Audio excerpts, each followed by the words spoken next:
Good morning. So I get the fine job of being first, so I get to wake you up and hopefully fulfill the big responsibility of keeping you awake as we get started with DigiMarcon. I too really enjoy this conference series. In fact, this is my second year being a part of at least some of the locations with DigiMarcon, and I can tell you the details and the way this conference is run is exceptional compared to others. Getting right into this, so what I like to say is he did a really good job of introducing me and talking about all the cool jargon that's related to conversion rate optimization or conversion optimization. But essentially, if you really think about it, these are kind of the trending words of the day, conversion optimization, but it's something we've been doing forever. This is nothing new.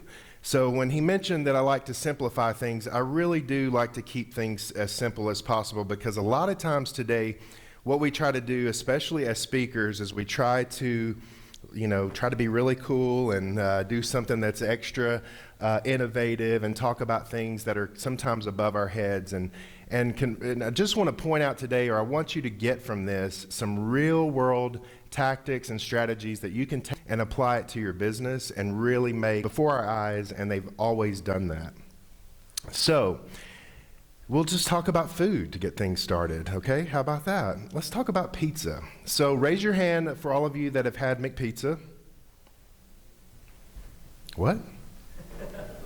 Okay, it's McDonald's. So who's had McPizza? Have you really had McPizza? No. I thought you raised your hand. Oh, you were just feeling bad for me, right? Nobody in this room has had McPizza?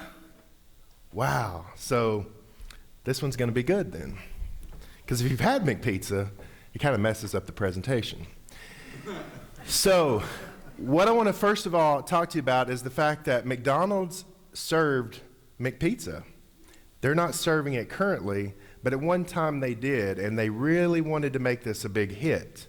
And so this is an actual commercial that was running by McDonald's for McPizza. Record for land speed was shattered at 300 miles an hour.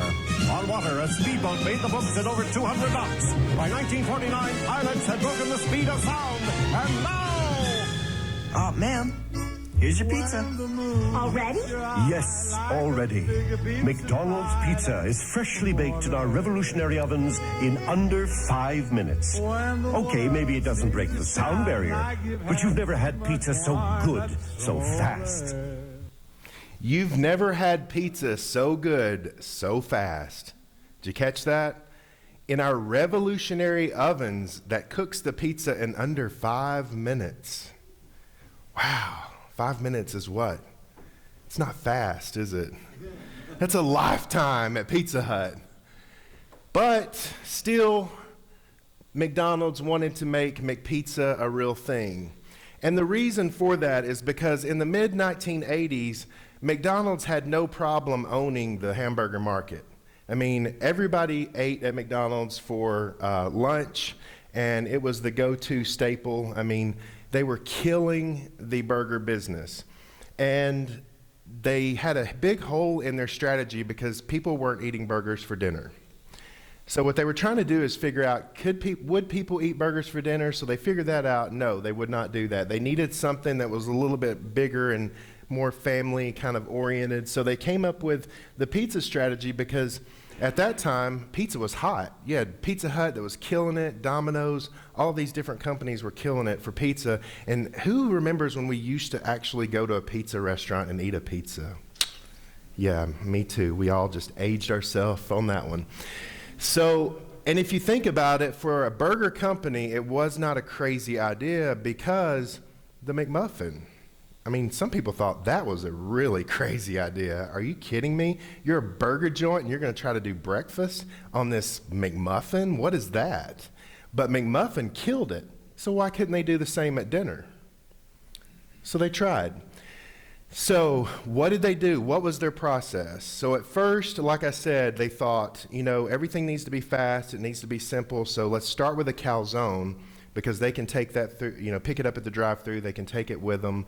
It's easy to eat on the road.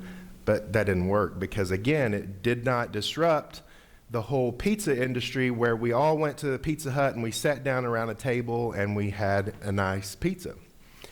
So then Pizza Hut says, okay, so we've got to serve this fast, so let's invest into 6-minute ovens, and this will kill Pizza Hut because we can deliver that pizza a lot faster than they can. And let's go with a family-sized box, because if we do the big box, then they'll either take it home and enjoy a pizza around a table, or they'll come inside and they'll be able to sit down just like at Pizza Hut, but you've never had it so good, so fast. So we'll get it to them better, and we'll get it to them faster, and it'll work, right? So what they decided was, we're going to go with this large box, and people actually started ordering it. So people would come through the drive-thru, and they would order this family-sized pizza to take home with them. They had a problem. When they got to the windows to deliver the box, they had to start doing this, because the drive-thru windows were all built for burgers, for bags. So they were like tilting this box through, toppings were falling, and it was like, oh my God, what's going on here? Pizza Hut's like, man, you guys are crazy if you think you're gonna step to us. So Pizza Hut's like, we're gonna kill you. So Pizza Hut launches this huge campaign, and their whole campaign is, don't make the big mistake. Why go for McFrozen? I mean, they were just killing McDonald's. And who else, by the way, is tagging on McDonald's today for the McFrozen? Come on, Wendy's, right? Fresh, never frozen. So they're already doing the same thing that Pizza Hut did back then. So Pizza Hut struck back and started really causing some grief with McDonald's. And then McDonald's decided, despite these 6-minute ovens, man, we can't get prep time below 10 minutes. So McDonald's goes, whatever, we're gonna make this happen. So here's what we're gonna do. We're gonna make the windows larger. They went into all their McDonald's locations, remodeled all the windows. And they decided, since we've got to make these windows so much bigger, let's put the actual pizza process, in other words, the oven and all of the toppings, let's put that through all across the window so that when you're driving through after you order, you can see that and you can enjoy the customer experience as you're seeing your pizza being made. And so that way, when it comes to the door, you have had a great experience. You've seen all these fresh toppings. So the hint there is they were really focused on customer experience. But they forgot about something. You go to McDonald's because you like it fast, and 10 minutes is eternity. So people were literally having to pull up and park and wait for like 8 minutes, which, we didn't even have a cell phone then, remember? Because we couldn't get on Facebook. We had to sit there, stare at each other, and wait on this pizza. So that wasn't working. Still, they persisted. In fact, McDonald's attempted this and changed all of their strategy and optimized their business for 16 years. In fact, there was one diehard franchise in Ohio that said, hey, we sell McPizza and we're gonna keep selling McPizza, and I'd like to see you try and stop us. And so McDonald's was like, whatever, you're one little franchise in Ohio, you can sell some pizza. And so it really wasn't until 2012 that McDonald's basically knocked on their door and was like, look, we're killing the McPizza, you're done. And so the McPizza is no longer. But the point here is that they kept trying, persisting, trying new things and trying to optimize the business to get it to the goals that they had established. Now, fast forward a few years. Oh, and by the way, I'm gonna walk back and forth and peek around at you guys to make sure you're still awake over here, and then I'll peek around at you guys to make sure you're still awake. So fast forward, Domino's, right? Now, who remembers Domino's as the greasy 2 a.m., greasy, cheesy, flipped upside down pizza that's delivered? Smiling faces, and some of us actually like that, right? So they were like that, and they were known for, when you opened the pizza, the cheese and the pepperoni was stuck to the box, at the roof of the box, and you scraped it off and ate it, and then you bent the pizza and shoved the greasy pizza in your mouth. Well, the problem with that was only a few of us actually liked that, and it was most of us that were eating it at 2 a.m., but everyone else didn't think that was so hot, especially compared to Pizza Hut's amazing presentation. So I work in turnarounds and helping businesses turn around and helping them to optimize their business. And I love this story because they hired a new CEO to come in and say, look, dude, you got to change this image that we have with Domino's because it's not working, sales are falling, and we don't know what to do. So what do you do in a case like that? I mean, there's all kinds of things he could have tried, right? He could have tried a whole new pizza. He could have tried a whole new box, a whole new size. He could have introduced maybe a new type of pizza, maybe a calzone type of a pizza. So what did he do? He came out with, oh, yes, they did. And he was just honest.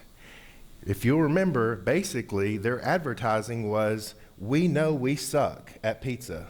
We know we have done a horrible job at delivering pizza. We know that you've received your pizza with half the toppings on the top, and that is no longer acceptable.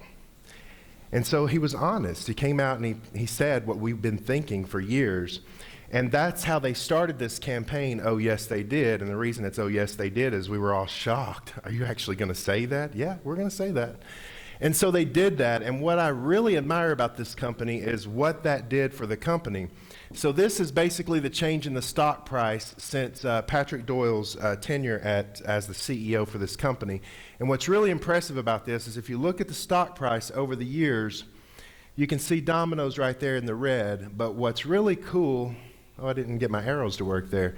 So at the very top is Netflix, which obviously took a major climb. But look what's under Domino's. Amazon, Apple, Facebook, and Google. So obviously this man made the right decision, right?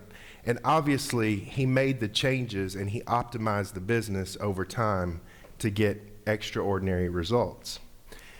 So all of that was done through conversion optimization strategies. The difference between us today and McPizza is that we have better tools, we have better tactics, better strategies, better teams, and better technologies so that we're much more efficient. We can make these changes happen much more faster. We can save ourselves a lot of money. Instead of, changing out every single window in America, we can maybe try a window in this market or a window in that market and see how that works, maybe A/B testing. And so we've learned new ways to be able to optimize our business. But the big definition for conversion rate optimization basically is a system for increasing the percentage of visitors to a website that convert into customers or basically take any desired change on the web page. So as I'm going through this, I kind of blend CRO into just CO, into just conversion optimization, because they're really essentially the same thing. One is kind of online, one is offline. And that's why I kind of tie them together. So what does it take to be successful in conversion optimization? So first of all, you have to be willing to rip up old roadmaps. So if you're working in a company that likes to keep doing the same thing over and over, very resistant to change, this is going to be really difficult for you to do. You're going to have to be an agile company, which is basically what I just described. You have to embrace change, you can't resist change, and then you have to have this from the leadership down. That is, and I just really underline that because I know there's a lot of marketers in here, probably not a lot of CEOs. How many CEOs do we have in here? Okay. So as marketers, marketing managers, CMOs, we have to first convince the CEO or the CMO, whoever's at the top, to embrace this strategy and roll it out. Because I promise you, if you don't get that buy-in, it will not work at any level. You'll get resistance all along the way. The other thing we have to do is blow up this idea that we need to recreate the website. How many of you have gone through a redesign this year? Yep. How many of you went through a redesign at least last year or the year before? Usually we get the same hands. Usually every 2 years we want to blow our website up and redesign it. We have to stop that, okay? That's not helping things. That's just causing a lot of extra work that has to happen.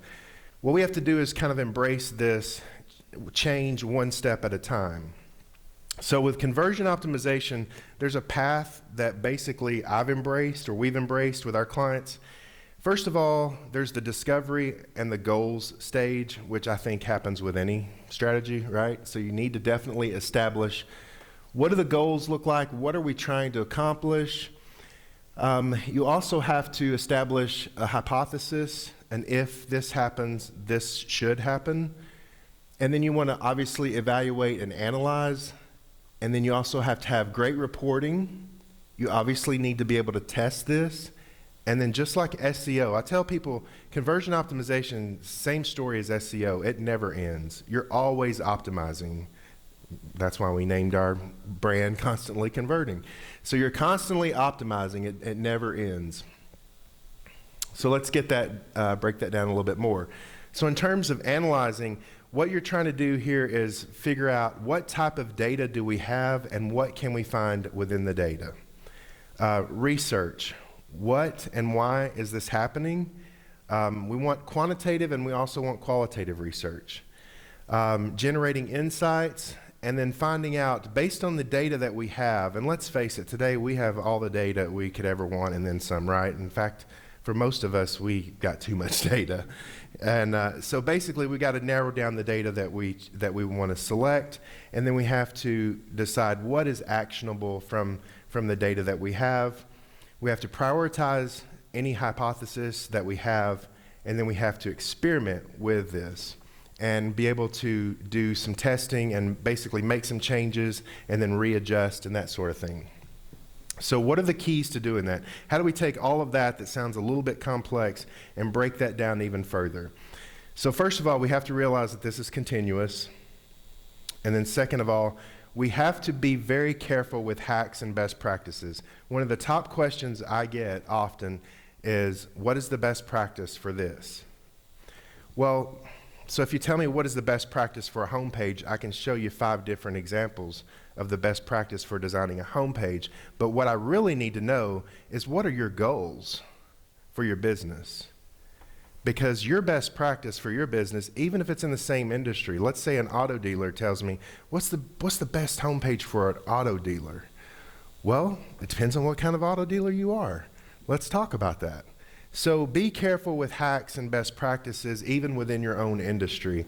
Also designate someone. There has to be a team leader, and you're going to see that in just the next slide, but make sure you designate someone within the department or within the company that's going to lead this. And then also understand that this is an art and a science.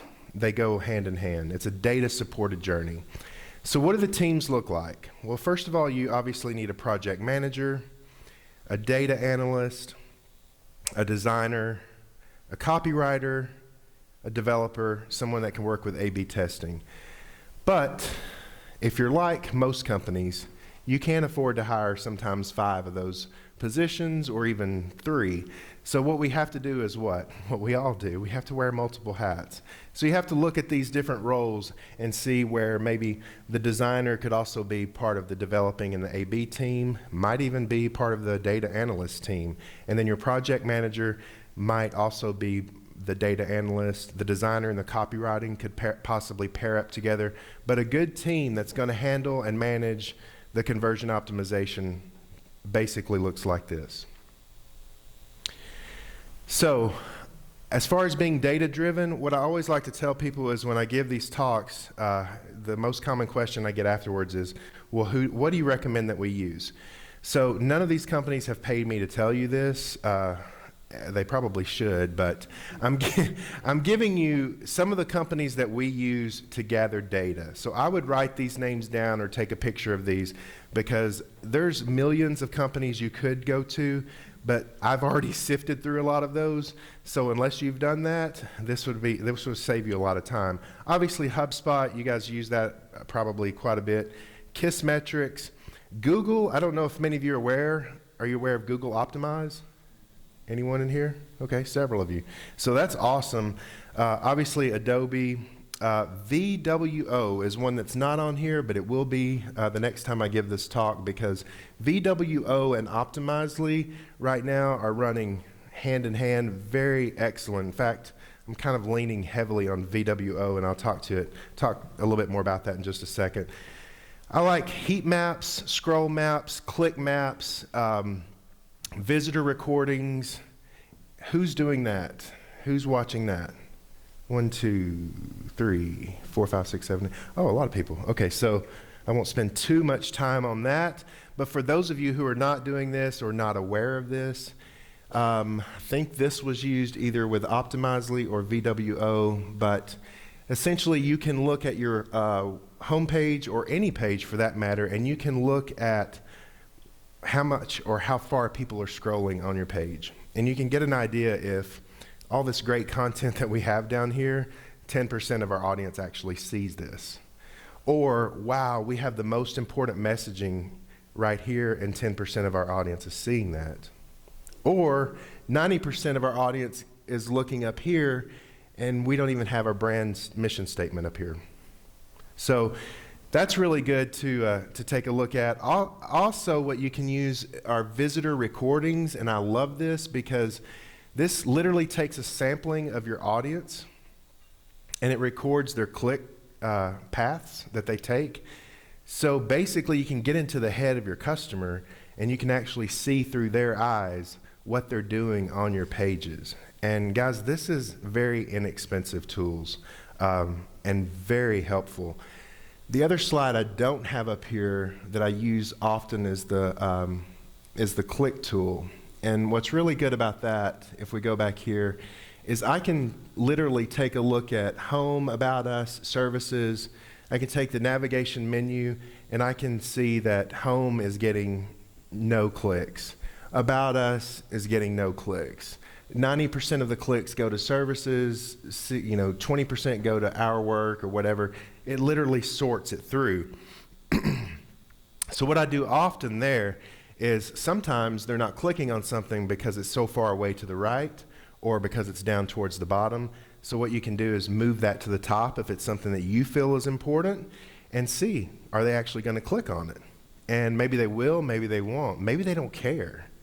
I have a company that has really invested a lot of money into branding about their company that makes them different, but nothing on their website gets clicked when it's related to the about us or learn about us or our story.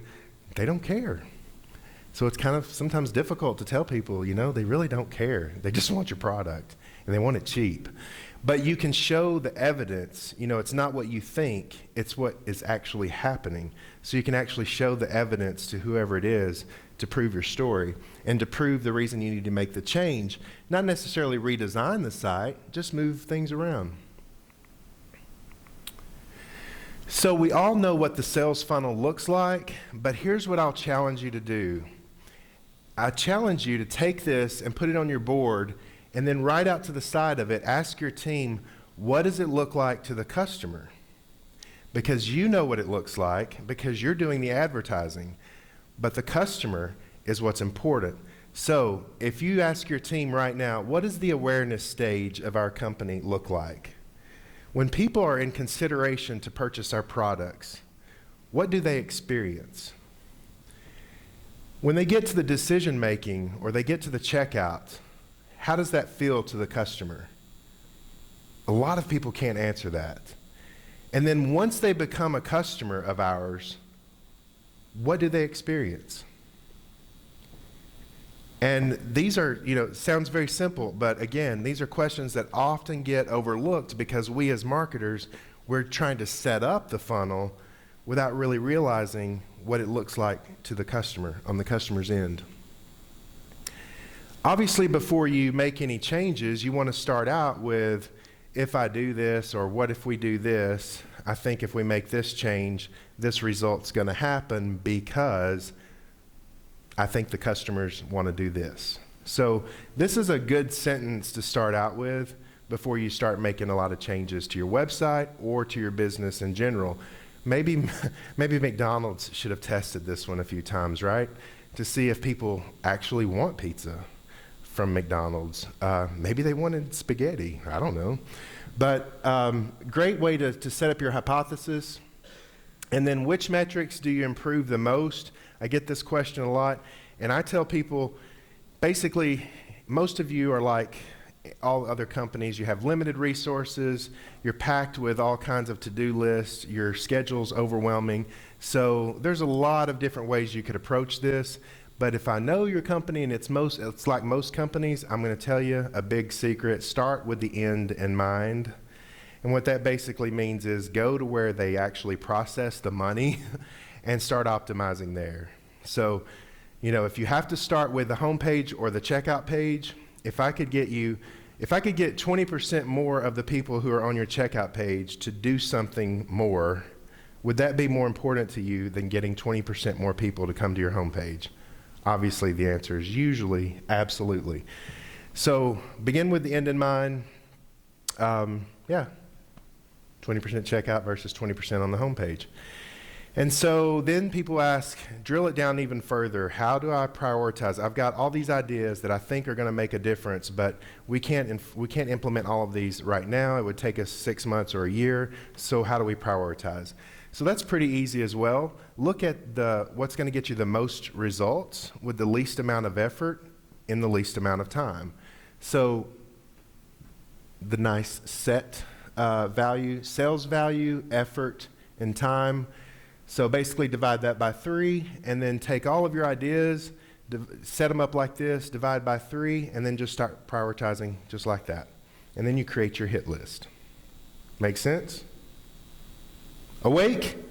Everybody awake? All right. So the other thing is, a lot of times I'll be in discussion with folks and they're asking me, what is... So Jeff, we're thinking about changing the color of our branding on our site, and what do you think about blue versus purple? Well, I personally like blue, and I could get you a lot of research that shows you who likes blue and who likes purple and what they look like and blah, blah, blah.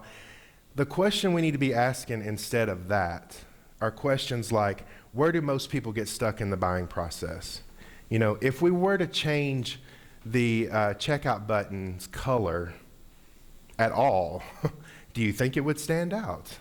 What are some of the common traits among our paying customers? Do all of our customers like sports? Do 70% of our customers like sports?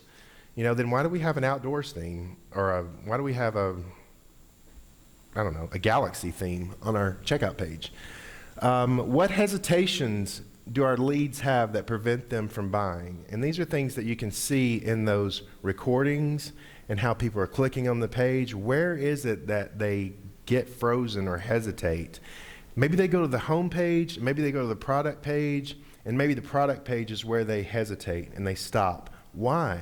Why are they hesitating on the product page and not clicking that checkout button? Is it because that checkout button is down here where only 10% of the audience sees it? Is it because that checkout button is monochromatic and it's beautiful and it's got this great apple scheme, but it really needs to be neon pink? So these are serious questions that we need to ask, because if they're stuck on that page, there's a reason they're stuck there, right? And so figure out how to unstick it. Is that right? Unstuck it? So there's a company that, I actually did insert that slide.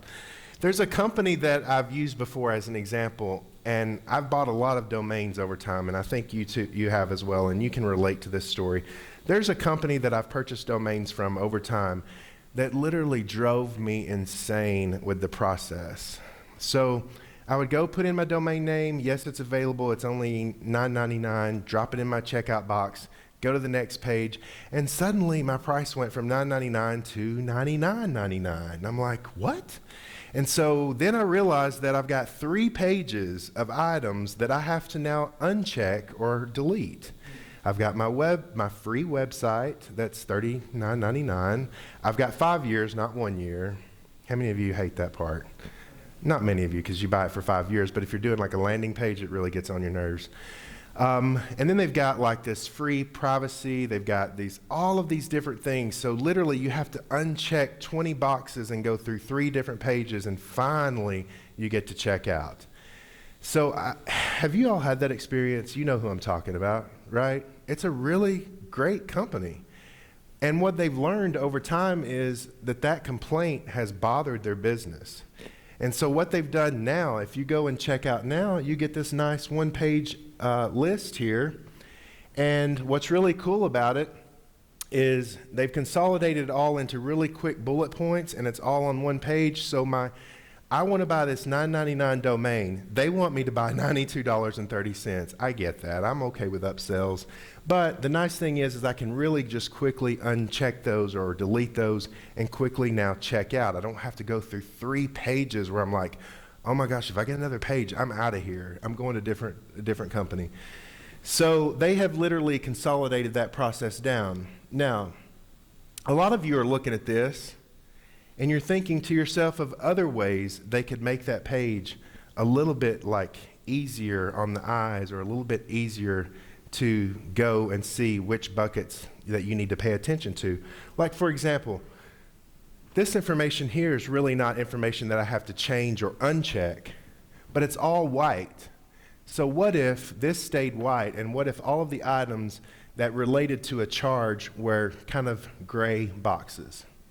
So my eye goes here, and then I see that I've got a green button at the bottom with my price on it, and then I've got buttons highlighted, maybe not even trash cans, maybe yes I want, no I don't.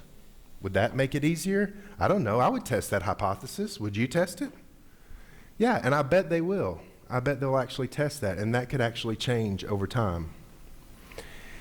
So as we're testing and we're making these changes, a lot of times when I say start with the end in mind, we run directly to direct results, which is, Jeff, I need to get a lead, I need to get a purchase, I need to have direct communication of some sort. That's what I want to optimize first, and that's okay. So we begin with the end in mind, but don't forget the nurturing part of the process as they're going through that funnel.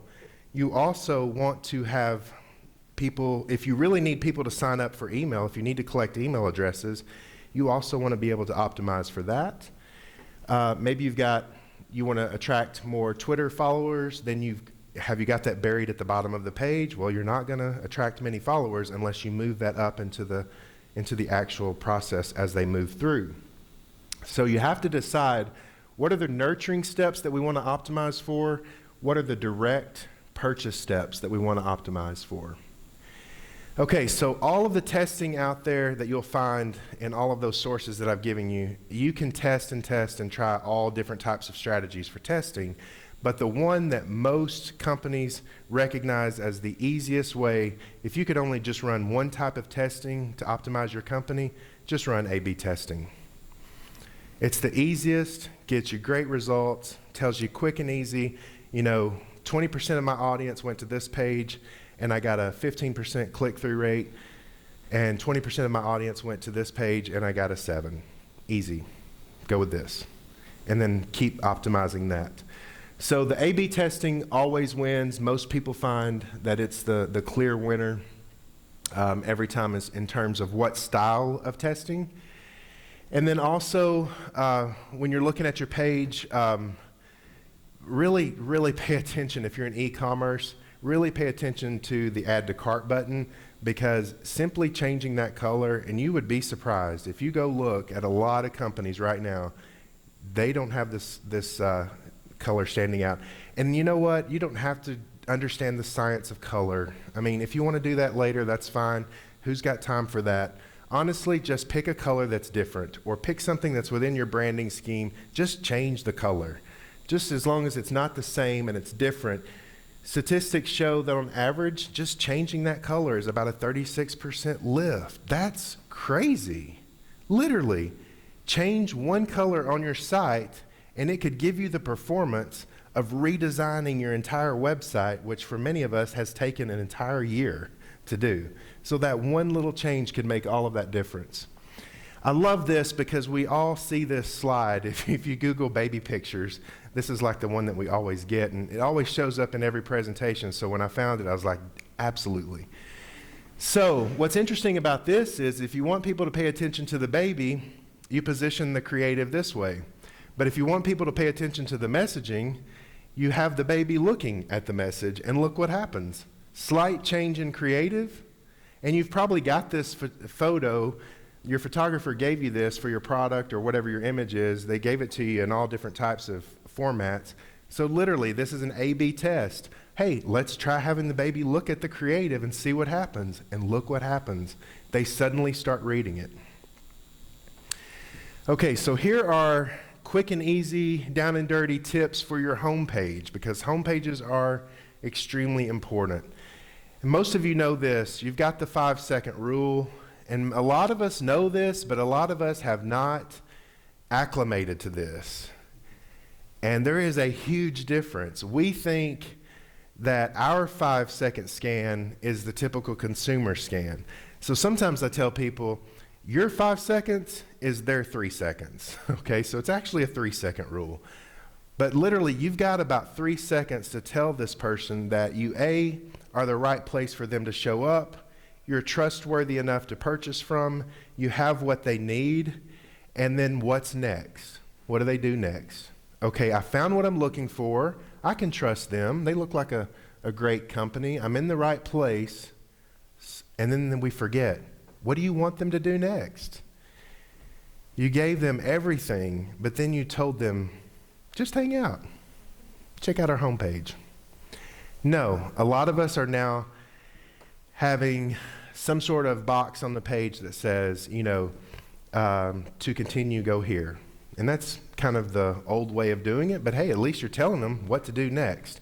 So make sure that you tell them what to do next after they've made the decision on these. More fast tips. Remember I mentioned the thank you page. This is the one that I think just totally gets lost. Sometimes I do business with someone, let me think.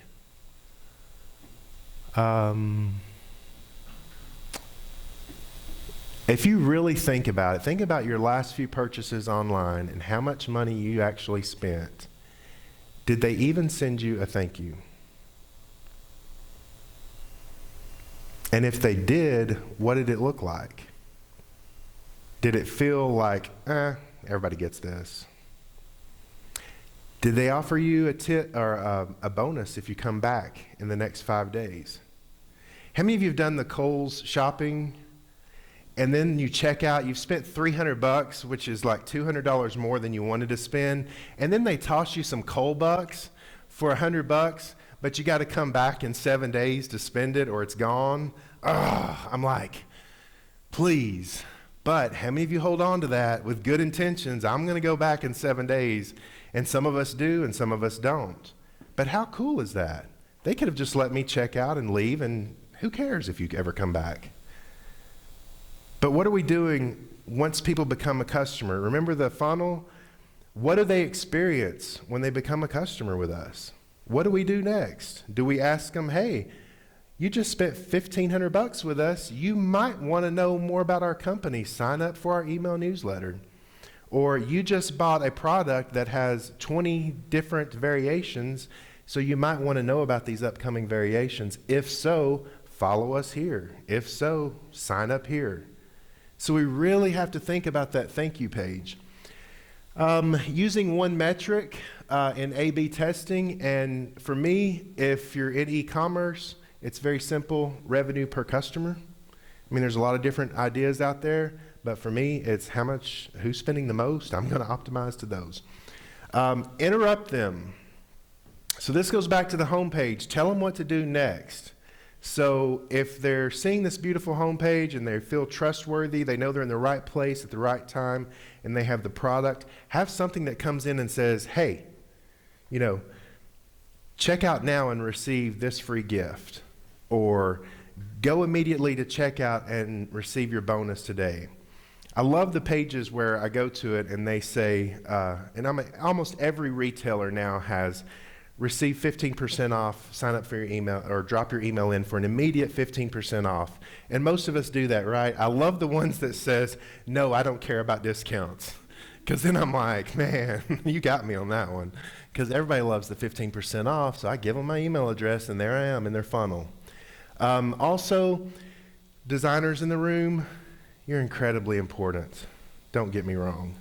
But C to A beats any type of design. Typically, when you're doing A/B testing, Okay, getting that call to action, getting them to actually take an action on your page is far more important than all of the branding, all of the imaging. In fact, you're going to see in the next slide, declutter is the big hot button now for design. Declutter, declutter, and then declutter some more. Oh, there it is, number 5. So, wow, so that is the last slide of the presentation. So declutter is something that I typically emphasize because when I'm working with people, I mean, if you look at that GoDaddy page, that was a perfect example of someone who had 5 pages at one time of the same information, and they just decluttered that process down to 1. Or if you're working with a home page, sometimes we try to throw everything there is to know about our business on that page. But if you actually run the scroll maps, the click maps, and the reporting, you'll see that really ain't nobody got time for that kind of thing. I mean, they're not looking at it. So if they're not looking at it, they're not spending time on it, it really doesn't matter if it's important for you. It's in the wrong place at the wrong time, basically. So decluttering, decluttering, and decluttering is the biggest message I can give you as far as on the design front. And getting them to go where you want them to go is the biggest tip that I could give you for optimization. So with that in mind, if you have questions, I'm happy to take those. Or, we have some.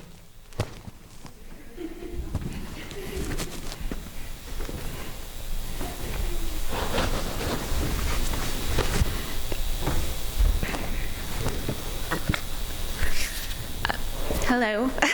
Hello. So I work in a very seasonal business, and summer is our very high revenue time. So as far as A/B testing, when would you recommend to actually do that? Would we do it in our high volume time, or would it be better to do it when we're expecting less revenue during our slower time? Both. It's continuous. I would recommend you doing it constantly. And the reason for that is that can be done during your peak season and your lower season. Now, obviously that depends on employee capacity. So if you've got so much business that no one has the time to do it, that's different. But if you have the time, I would want to be optimizing to see what changes during the peak season, because that's probably going to impact the sales during your off-peak season. And if you drive sales that are typically 15% of your business up to 25% of your business, wow. But I also wouldn't want to wait until after your peak season to optimize, because you're going to miss out on all of those results that you could have achieved, especially if it's something as simple as changing a color of a add to cart button. Okay, thank So you. yeah, I would do it immediately.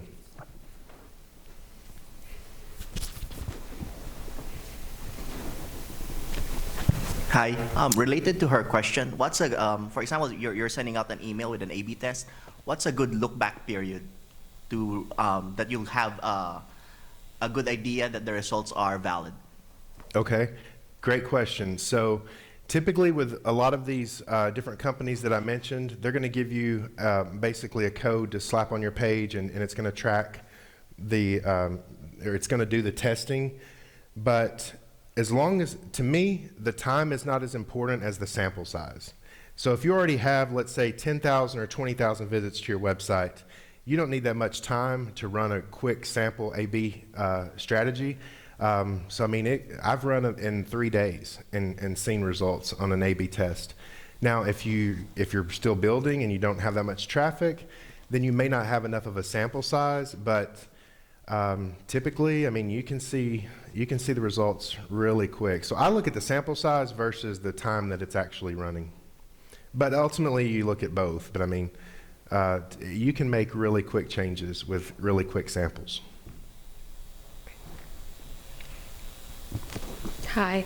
Hello. How do you test conversion rates if you do not have an e-commerce business or a way of tracking conversion because you don't have like an add to cart or anything that they could actually convert online? So I work in a financial industry services, and we don't have like open checking or savings online. Mm-hmm. So everything's done in person. Okay. So what you have to first ask yourself is, when people come to our website, what is the goal? What do we want them to do? And it doesn't matter if it's checkout, apply for checking, apply for a loan, or follow us on Facebook. But there should be a goal with that website.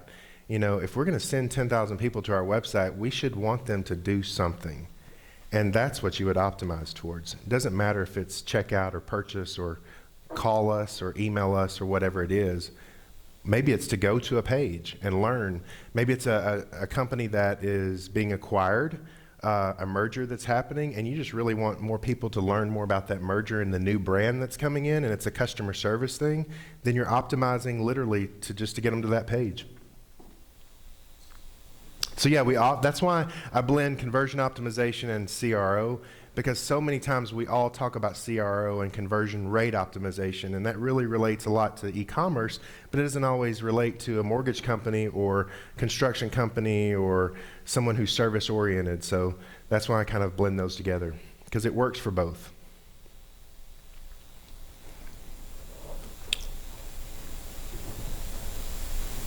We're good on time, so if you want to chat about something, this is good timing.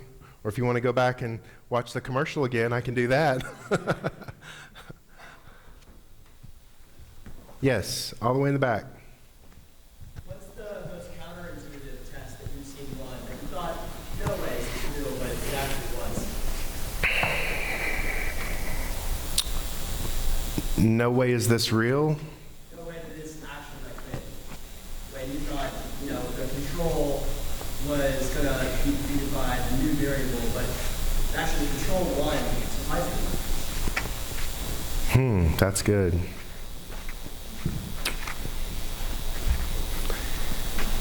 You know, I can't really think of I can't think really too often of where the control has won. Unless it's, you know, often it does. I wouldn't say that it wins, but often the results are so insignificant that I wouldn't make the change necessarily without further testing. So changing colors and changing creative, that's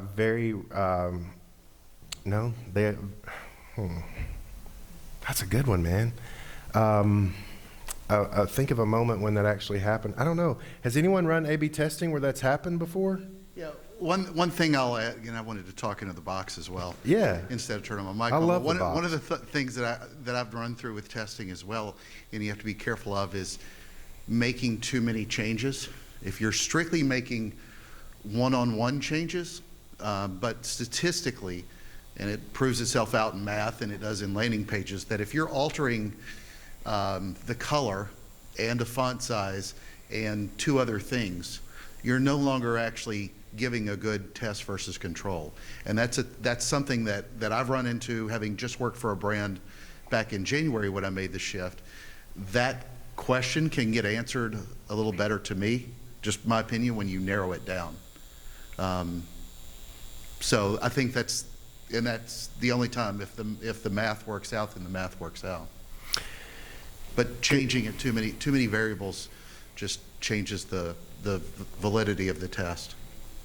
That's a really good point. You know, you got to consider every change almost as an A/B test, because otherwise, you know, if you change 3 colors in 3 different places and that's one test, you don't really know which one of those 3 things actually created the result or didn't create the result. And I did just think of one, actually. We worked with an RV dealer, and on most auto websites or RV, motorcycle, whatever it is, you know, we all know the Z eye movement pattern and all of that. And so they had an inventory issue with a type of class of RVs, and at the kind of underneath the header, they had all of their RVs classes lined up.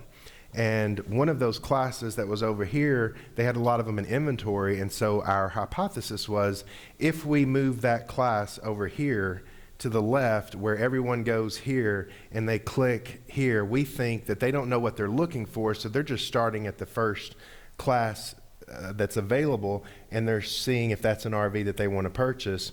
And so if we move the one that you have the most inventory and switch it with something you don't have the most inventory, they're probably going to click on that, and that's going to cause them to look at that inventory much more. That did not work. They went directly and looked at the other type, and then we matched that to their search keywords, and what we realized was it was their keywords that was driving that class to their website. So it didn't matter where you put that class on the page, they were going to find that class. So if we had just stopped there, we would have said, so the design movement failed, but we looked at why did it fail. And the reason it failed is they were not driving traffic to the site anyway for that particular class. So we thought it was the class, but it was actually how they had their AdWords set up. So in the end, we were able to fix the problem, which was change your AdWords. So it was a good hypothesis to run, but yeah, that was an example where the control failed.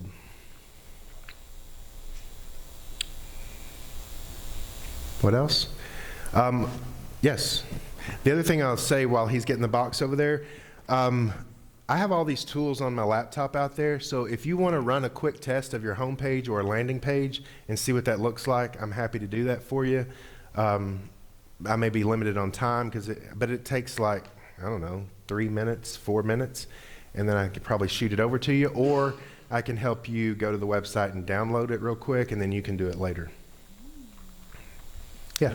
Do you have any suggestions on, like, maybe you want to do A/B testing not just for like one particular page, but like a flow, like a checkout flow that spans across multiple pages? Do you have any suggestions on how to approach that versus like a minor change or something to one page? Mm-hmm.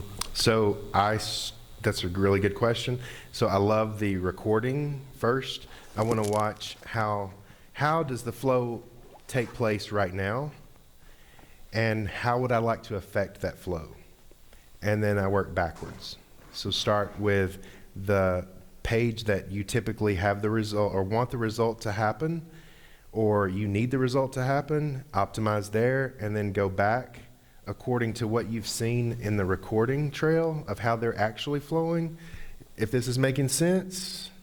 So to kind of restate that, you're recording the flow that's happening now, you see that, and you say your hypothesis is, I think if we change this, then it will change the flow to look like this, which will result in more sales. And so you got the recording for the control, and now you're going to make the change from the end back, 3 pages in your case, and now we want to test that. Did it change the flow of those visits?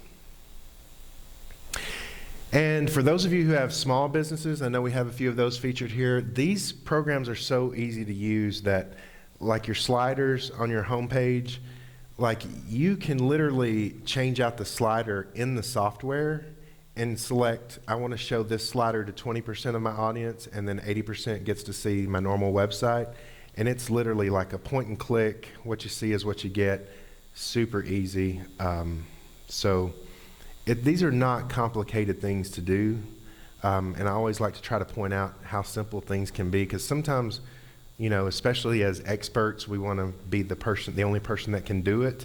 I would be happy, my company is always happy to help and charge people for it, but at the same time, I don't mind telling people how to do it, because a lot of times we end up being either a piece of the progress or a piece of the process, or they decide, hey, we don't have the capacity to do this.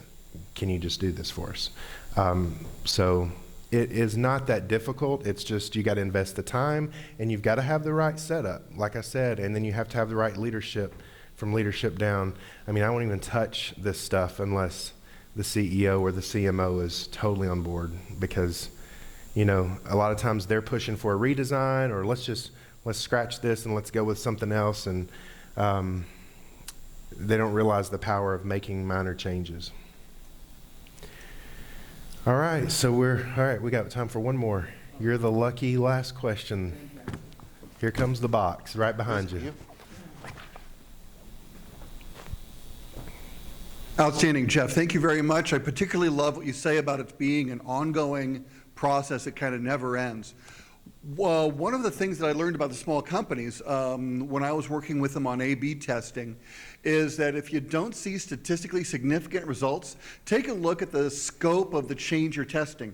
Round corners versus square corners on a buy now button may be too small to generate a statistically significant difference in A/B testing. Make a more dramatic, more obvious, big change.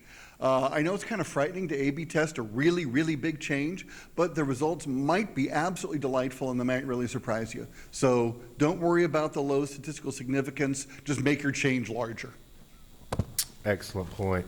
And the last thing I'll leave with you is a lot of times the CMO, their CEO, or whatever it is, we're all so focused on we need to get more traffic, we need to focus on better quality traffic, we need to, and you're sitting there going, we got a lot of traffic, we've got great traffic, we don't need to do that.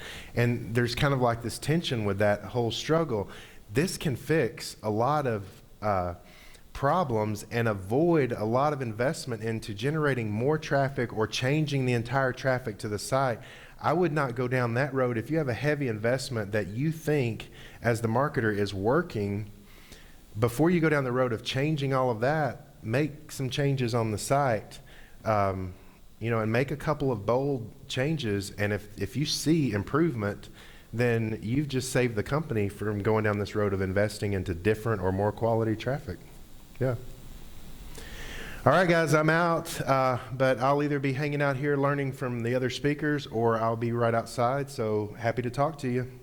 And if you don't want to talk to me here, you can connect with me on LinkedIn or Google me, and we'll have a conversation after the event, whatever works for you. Thanks so much. Thanks, Jeff. Thanks, man.